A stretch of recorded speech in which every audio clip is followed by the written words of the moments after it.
TPD, então, ele trata de dispersão de gases. Então, é uma análise que trata mais a superfície do meu material.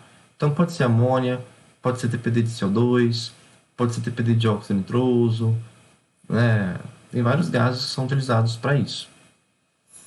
O TPD de amônia, né?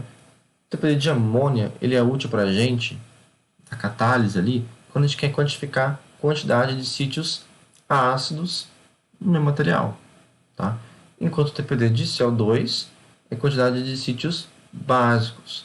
Então, basicamente, a amônia vai dissolver nos sítios ácidos, o CO2 vai dissolver nos sítios básicos. Se eu vou fazer um TPD de um outro gás, é porque eu tenho interesse na absorção daquele gás no meu material. Então, se eu quero saber, vou fazer uma reação em fase gasosa, né? Eu quero saber se o meu catalisador ele absorve, sei lá, óxido nitroso na superfície desse catalisador, porque o óxido nitroso ele é um reagente para minha reação. Logo, fazer um TPD de NO, de óxido nitroso, nesse meu material, nesse meu catalisador, para saber se ele consegue absorver ou não, tá? E também, então, tem que ter um padrão, tá? Então, a gente tem que ter um material lá que eu sei quanto de que vai ter de absorção de amônia, para a gente poder quantificar qual que vai ser a área desse padrão, para depois a gente extrapolar isso, né, para o nosso material em específico, tá? Da mesma forma, o mesmo preparo tem que ser feito, então a mesma quantia tem que estar seca, colocar no secador, fazer uma ativação primeiro ali para remoção da umidade, onde passa nitrogênio, só para e aquece um pouco para remover esse excesso de umidade principal, para depois fazer então essa análise. Ok? Então aqui é o TPD de amônia de um catalisador, tá? Que ele é um oxidador de óxido de estéreo. Ele foi calculado em diferentes temperaturas de 500 e 800 graus Celsius. E a gente observa que aqui no gráfico o óxido de estéreo sem calcinação, ele obteve aqui, né, uma absorção de amônia, né, referente a essa área, né? Porém, quando a gente calcina esse material a 500 graus Celsius, ele vai ter uma absorção de amônia bem superior, como se eu estivesse ali deixando mais disponíveis os meus sítios ácidos do meu material, né, com essa calcinação, propiciando então essa absorção, né, da amônia. Porém, a temperaturas ainda maiores, 800 graus Celsius, esses sítios ácidos praticamente foram degradados, né? Eles foram degradados, né? Eles foram destruídos.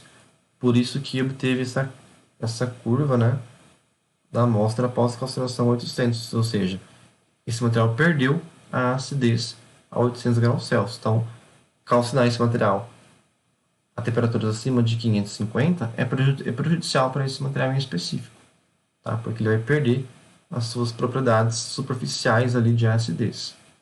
Okay?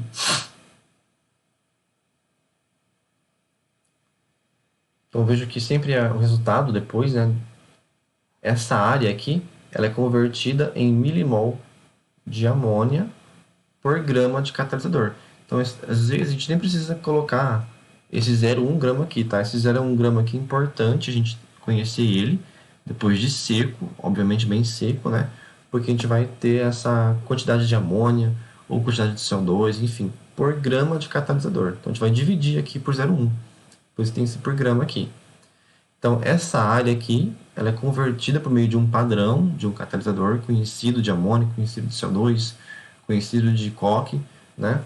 Para ser convertido, né, em milimol, né? Um miligrama ali desse composto sendo absorvido, né, sendo queimado.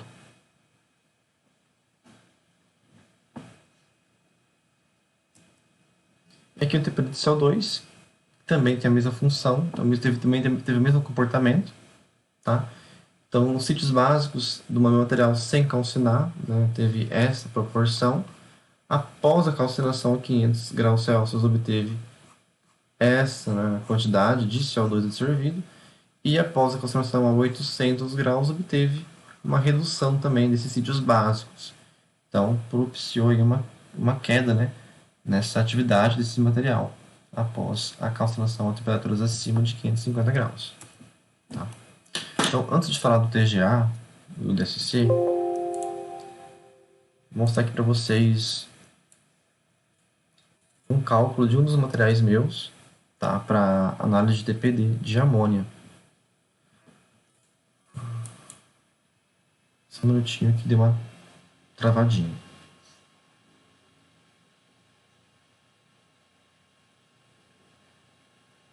Bem, enquanto vai carregando aqui, né?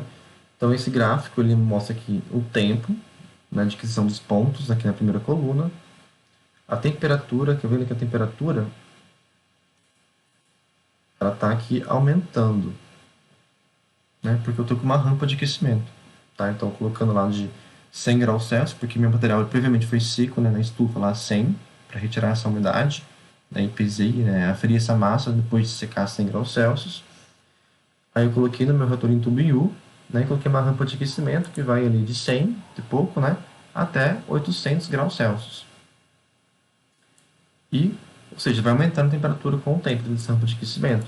Como se eu vou medindo aqui na coluna C o sinal. Então esse sinal aqui é o que vai ser fornecido pelo equipamento para vocês.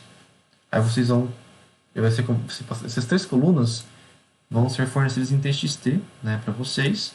E vocês vão passar ele aqui para o Excel, seguindo aqueles passos que eu coloquei nos slides, ou passa para o Origin, que é muito mais fácil trabalhar também, até para calcular a área, é muito mais fácil no Origin do que por aqui. Tá?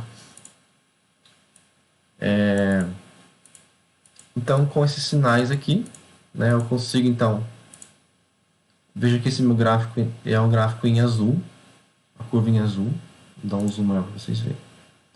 Essa curva em azul aqui foram os dados que foram fornecidos pelo equipamento. Bem, aqui eu poderia trabalhar com esse gráfico dessa forma, já também no Origin, não teria problema para calcular a área, né? Porém, para calcular a área aqui no Excel, eu tive que só nivelar, né? Então, tracei essa reta aqui embaixo, laranja, peguei o ponto inicial, o ponto final, tracei uma reta, subtraí essa curva dessa reta para ter essa curva em cinza, tá bom? Mas no Origin não precisa disso, no Origin é muito mais simples, né? É só selecionar aqui e aqui, calcular a área e pedir para calcular a área. Tem vídeos no YouTube explicando isso bem tranquilamente. E o que eu queria falar para vocês é aqui, né? Então, olha, eu calculei a área depois dessa curva em cinza, pela regra do trapézio, né? Eu tive essa área total. Então, todos esses meus dois, aqui são dois picos, vejam, né? Tem um pico aqui e um pico aqui. Essa curva, ela está aqui em sinal por tempo, tá? Não está por temperatura, mas eu poderia colocar por temperatura aqui também, ao invés do tempo, para a gente saber qual que é a temperatura desse pico aqui, desse pico ácido, e qual que é a temperatura desse pico ácido, porque aqui é um TPD de amônia, que identifica quais são os sítios ácidos. Então, nós temos dois picos, temperaturas, uma temperatura fraca e uma temperatura mais forte, de dispersão dessa amônia.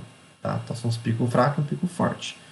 Então, é só plotar um gráfico de sinal por temperatura. Geralmente, quando são colocados em artigos, estes gráficos são gráficos de sinal, né, por temperatura, não por tempo. Tá? Eu coloquei por tempo aqui porque eu vou fazer essa integral. Tá? Então, eu fiz integral por trapézio. Eu obtive toda essa área. Mas quanto que essa área aqui representa em quantidade de amônia? Né?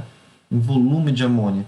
Então, daí que entra o padrão. Então, pelo meu padrão, né, uma área específica do meu material indica uma área de 10 como fator de conversão.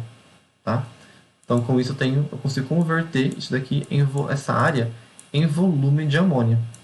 Como volume de amônia, eu consigo passar para litro de amônia, né, microlitro para litro, litro pela CNTP, eu consigo passar para mol de amônia, milimol de amônia, e aqui então eu peguei o milimol de amônia produzido e dividi pela quantidade de massa que está seca após a estufa de 100 graus Celsius. Tá?